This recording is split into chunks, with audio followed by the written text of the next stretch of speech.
This guy lies, habitually lies. He's never kept a deal they've ever signed, and he lies all the time. Marco Rubio is doing cleanup duty on NBC, and he got his ass handed to him by a reporter. When asked about what he thinks about the Ukraine-Russian war today, here's what he was presented with, which was a clip of the complete opposite of what he said in 2022. It's brilliant.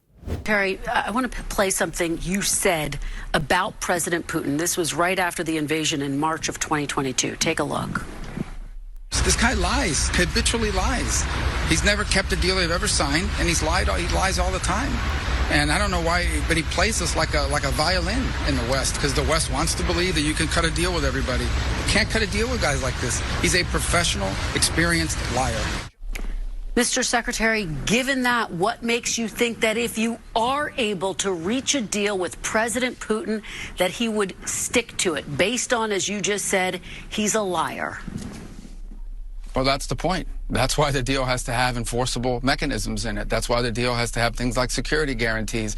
That's the point I was making a few minutes ago when you were asking me about looking someone in the eye. What's important here is actions, not words, not paper, document. Those are all important. Those are elements of a deal, but they have to be enforceable. They have to be verifiable. They have to be enduring. There's no point here in signing a deal that's going to be violated in 3 or 4 months.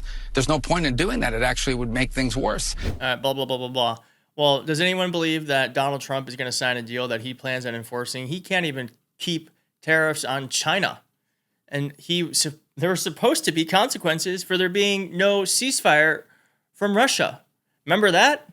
And there's no ceasefire. Where are the consequences? I think in order for something to be enforceable, you have to have someone willing to enforce it. And from what we've seen of Donald Trump, for whatever reason, he does not feel that he either wants to or can enforce any sort of action against anyone that's a perceived enemy.